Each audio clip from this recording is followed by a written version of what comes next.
So this is the men they want in a society, and this is why once they take control, they would kill all the leftists, by the way. All these retards waving flags at protests and Antifa, they're all dead. All of them are dead. They're useful idiots. This is why cultural subversion is so dangerous. The Joe Rogans of the world getting men to get all hippied out and question everything with no real moral backbone. I question a lot of shit, but then you focus on true and false. You don't just go, oh, yesterday I thought that, but today I think this because I feel different. And I just want to come and eat drugs and kick bags and no one say I'm short. Because then these guys come in and they take your women and your kids. They rape your women, they enslave your children. That's their goal. And that's ancient. It's not just the Russians, not just the Jews, not just the Chinamen. It's ancient. Yuri. Oh, and they killed this guy, by the way, in Canada. But he's an awesome dude. I don't think he even gave a fuck. He was probably tired. That's basically that's all for my slides. We can turn off the projector, and that's very interesting. Well, you spoke several times before about ideological subversion. That is a phrase that I'm afraid some Americans don't fully understand. When the Soviets used the phrase ideological subversion, what do they mean by it?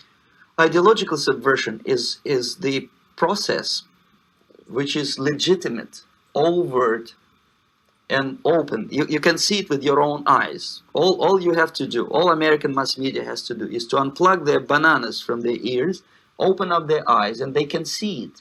There is no mystery. There is nothing to do with espionage. I know that espionage intelligence gathering looks more romantic. It sells more deodorants through the advertising, probably. That's why your Hollywood producers are so crazy about James Bond type of thrillers. But in reality, the main emphasis of the KGB is not in the area of intelligence at all. According to my opinion and opinion of many defectors of my caliber, only about 15% of time, money, and manpower is spent on espionage as such. The other 85% is a slow process which we call either ideological subversion or active measures, активные мероприятия in the language of the KGB, or psychological warfare. What it basically means is to change the perception of reality of every American to such an extent that despite of the abundance of information, no one is able to come to sensible conclusions in the interests of defending themselves, their families, their community, and their country. It's a great brainwashing process which goes very slow, and it's divided in 4 basic stages. The first one being demoralization. It takes from 15 to 20 years to demoralize a nation. Why that many years? Because this is the minimum number of years which requires to educate one generation of students in the country of your enemy, exposed to the ideology of the enemy. In other words, Marxism-Leninism ideology is being pumped into the soft heads of at least 3 generations of American students without being challenged or counterbalanced by the basic values of Americanism, American patriotism. The result you can see. Most of the people who graduated in the 60s, dropouts or half-baked intellectuals, are now occupying the positions of power in the government, civil service, business, mass media, educational system. You are stuck with them. You cannot get rid of them. They are contaminated. They are programmed to think and react to certain stimuli in a certain pattern. You cannot change their mind, even if you expose them to authentic information, even if you prove that white is white and black is black, you still cannot change the basic perception and the logic of behavior. In other words, these people, the process of demoralization is complete and irreversible. To get rid society of these people, you need another 20 or 15 years to educate a new generation of patriotically minded and common sense people. Let's talk about this for a second. Okay. That's why I get terrified when I see people with information that disproves their point. And they're like, no. That's why it's called eyes wide shut. Where you go, you're washed, man. And it's like, those people won't get out of that. Yuri talks about it. He's like, they only get out of it when there's a boot on their neck. And it's so painful for them to get out of this propaganda that they're useless for the new regime and they're all killed. That's why Pol Pot killed everyone with glasses. Any intellectual. That's one reason why just overt Jew hate doesn't quite work. Because they're using the Jews. The Jews have a self-hatred about them where they're prone to openness and like, you know, self-hatred makes you go towards like the Joe Rogans and the Jordan Petersons where it's like, you know, let's just open our minds and indulge and blah, blah. And then they get taken and put into media positions and blah, blah. Meanwhile, they're not the puppet masters. There's probably a few of them that are, but a lot of them are just these like morally empty, nationless people that were taught over and over and over again by some really powerful dudes in other countries to hate themselves, to open up their mind to anything, to subvert all the cultures. And then once they get power, the whole place is so weak. They just knock it over with anything. Well, just listen to Yuri. This is fucking legit, dude. And that's why it's like, I encourage people to watch these things, learn it. I'm reading Mein Kampf, not because I'm a Nazi, because I want to know what the fuck all his arguments were. People that say, "Oh, don't read that. Don't read the Bible. Don't watch Yuri, bro. This is crazy." It's like, what are you scared of, nigger? What are you scared of? What are you scared of, Sam Tripoli? Why am I persona non grata? I'm not that special. I didn't used to be the funniest person. I now am literally the last comic standing. Even Norm apologized to The View. Bill Burr's like a Black Lives Matter guy. It's like, in 2005, the amount of funny people that were willing to offend and ballsy and artistic was unbelievable. I feel like the boat that survived that hurricane in fucking Forrest Gump. Remember Forrest Gump is like, he's doing all right. He's a fisherman. And then all the other boats get destroyed. That's how I feel in comedy. And it's like, all these people are like, don't watch Owen. Don't talk to Owen. It's like, what are you scared of? Yeah, now I'm like one of the funniest people, but that's only because you guys all suck the devil's dick. Are you scared I'm right? Because it's the same with anything. It's like, don't be friends with Fox Day. Don't be friends with Steven Crowder. Don't be friends with a socialist. Don't listen to what they have to say. No, don't listen to them. No, they're evil. They're bad. What are you scared of? Sam Tripoli sells women. Sam Tripoli takes women that were abused, puts them on stage, and he makes money on it.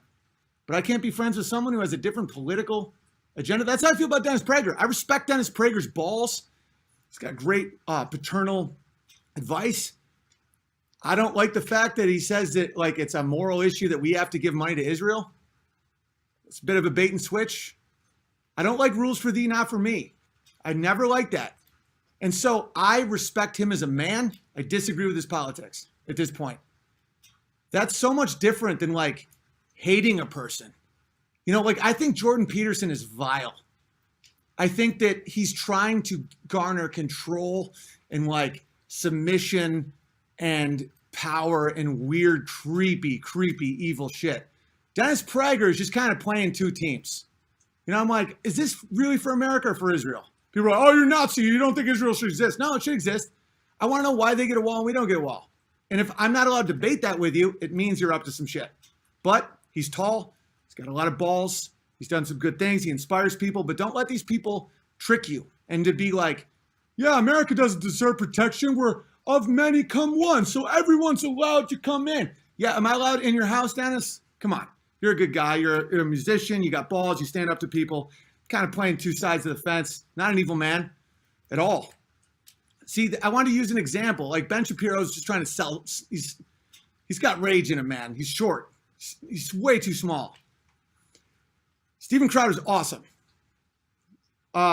Dennis Prager is a good way to look at someone that I respect, but I disagree with his politics. I disagree with his rules for thee, not for me shit.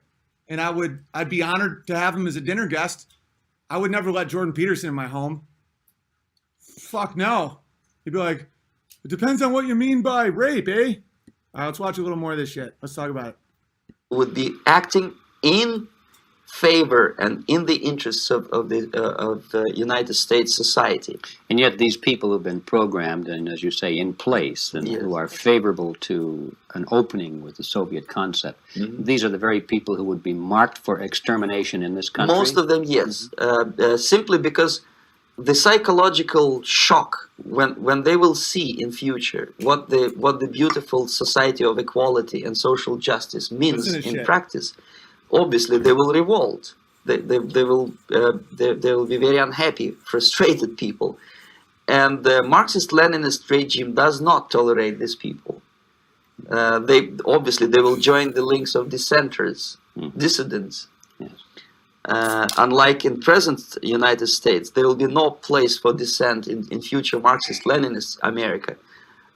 Here you can get popular like Daniel Ellsberg and filthy rich like Jane Fonda for being dissident, for criticizing your Pentagon.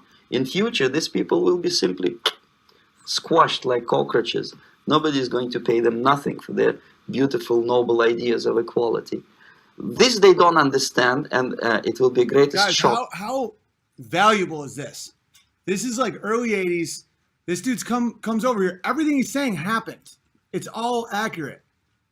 He's literally saying like, yeah, these people get praised by the very media that we instilled with he's like, dude, spying, espionage, it's not James Bond. It's this shit. It's making a culture hate themselves, get rid of the men, make the women defeminize, kill God, fucking have Joe Rogan give you a bunch of pills, have Jordan Peterson give you a sense of cultural relativism, and then they just march right in.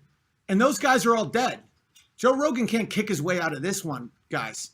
That's why the way out is not to become evil. See, Hitler's the wrong path.